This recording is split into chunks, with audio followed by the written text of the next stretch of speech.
జ్యోతిష శాస్త్ర ప్రకారం ప్రతి నెల సూర్య సంచారంతో జాతక ఫలాల్లో మార్పులు చోటు చేసుకుంటూ ఉంటాయి. ఈ క్రమంలో ఈ నెల 16వ తేదీన సూర్యుడు వృశ్చిక రాశి నుంచి ధనస్సు రాశిలోకి ప్రవేశించనున్నాడు. దీనినే ధను సంక్రమణ అంటారు. డిసెంబర్ 16వ తేదీ మంగళవారం రోజున గ్రహాధిపతి సూర్యుడు వృశ్చిక రాశి నుంచి ధనస్సు రాశిలోకి ప్రవేశించనున్నాడు. ఈ ధను సంక్రమణం కొన్ని రాశులకు అదృష్ట ఫలాలను తెచ్చింది. మరి ఆ రాశులేమిటో ఇప్పుడు తెలుసుకుందాం. ముందుగా మేషరాశి.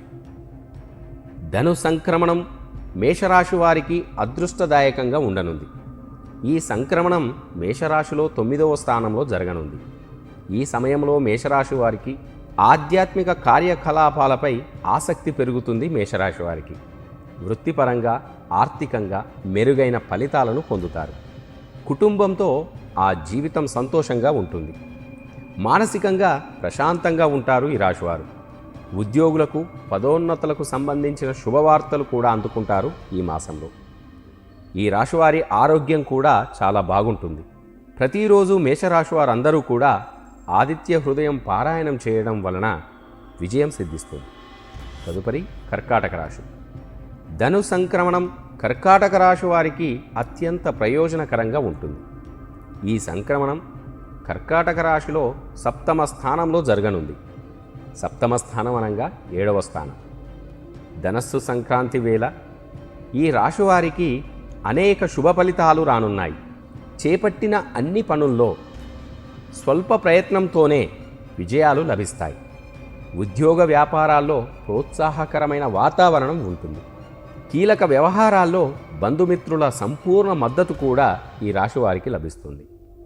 శత్రువులపై విజయాన్ని కూడా సాధిస్తారు. కోర్టు కేసుల్లో తీర్పు మీకు అనుకూలంగా వస్తుంది.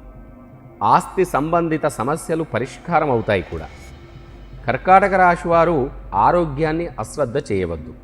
ప్రతిరోజు సూర్య నమస్కారాలు చేయడం వల్ల అనారోగ్య సమస్యలన్నీ దూరమై పూర్తి ఆరోగ్యవంతులుగా తయారవుతారు. తదుపరి సింహరాశి.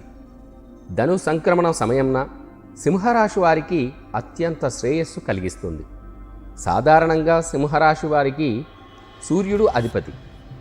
ఈ ధను సంక్రమణం సింహరాశిలో 5వ స్థానంలో జరగనుంది. పంచమ అనగా 5వ స్థానంలో. ఈ సమయంలో ఈ రాశి వారికి అనేక ప్రయోజనాలు చేకూరుతాయి. మనోబలం పెరుగుతుంది. సమాజంలో కీర్తి ప్రతిష్టలు పొందుతారు. అవివాహితులకు కళ్యాణ యోగం కూడా ఉండనుంది. ముఖ్యమైన పనులు సకాలంలో పూర్తవుతాయి. ఉద్యోగులకు పదోన్నతులు లభించే అవకాశం కూడా కలదు. కుటుంబ జీవితం సంతోషంగా కలిగి ఉంటుంది. ఆరోగ్యం కూడా సహకరిస్తుంది ఈ రాశివారికి. సింహరాశి వారందరూ తప్పకుండా ప్రతిరోజు సూర్యాష్టకం పఠించడం వల్ల యోగక్షేమాలు కలుగుతాయి. తదుపరి తులారాశి. ధను సంక్రమణం తులారాశి వారికి యోగదాయకంగా ఉంటుంది. ధను సంక్రమణం తులారాశిలో 3వ స్థానంలో జరగనుంది. ఈ సమయంలో ఈ రాశి వారికి ధైర్యం శౌర్యం పెరుగుతాయి.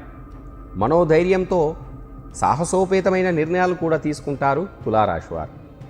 ఉద్యోగ వ్యాపారాల్లో పెండింగ్ పనులన్నీ పూర్తయ్యే అవకాశం కూడా కలదు. కుటుంబ సభ్యుల మద్దతుతో అత్యంత క్లిష్ట పరిస్థితులను సైతం సులభంగా అధిగమిస్తారు. ఆధ్యాత్మిక ధార్మిక కార్యకలాపాల్లో తులారాశి వారు ఎక్కువగా పాల్గొంటారు.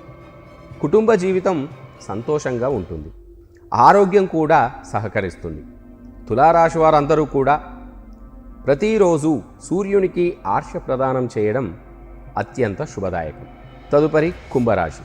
ధను సంక్రమణం కుంభరాశి వారికి శుభాలను ఇస్తుంది కూడా. ఈ ధను సంక్రమణం కుంభరాశిలో 11వ స్థానంలో జరగనుంది. ఈ సమయంలో ఈ రాశివారికి అద్భుతమైన ప్రయోజనాలు కలగనున్నాయి. నూతన ఆదాయ వనరులు పెరుగుతాయి. రావాల్సిన బకాయిలు తిరిగి పొందుతారు. నిరుద్యోగులకు ఉద్యోగ ప్రయత్నంలో విజయం సాధిస్తారు కుంభరాశి వారు. వైవాహిక జీవితంలో సంతోషంగా ఉంటుంది. పిల్లల పట్ల మీ బాధ్యతలు నెరవేరుతాయి. ఏ పని తలపెట్టినా విజయం వెన్నంటే ఉంటుంది.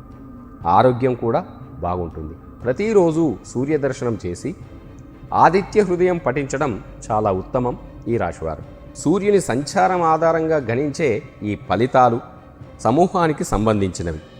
ఇవన్నీ కూడా ఆ ధనుస్ సంక్రమణం సందర్భంగా జరిగే విషయాలు కాబట్టి భక్తులందరూ కూడా వీడియోలో చెప్పినట్టుగా మీ ఇష్టదేవులను ప్రార్థించుకొని సకల శుభాలను పొందాలని కోరుకుందాం.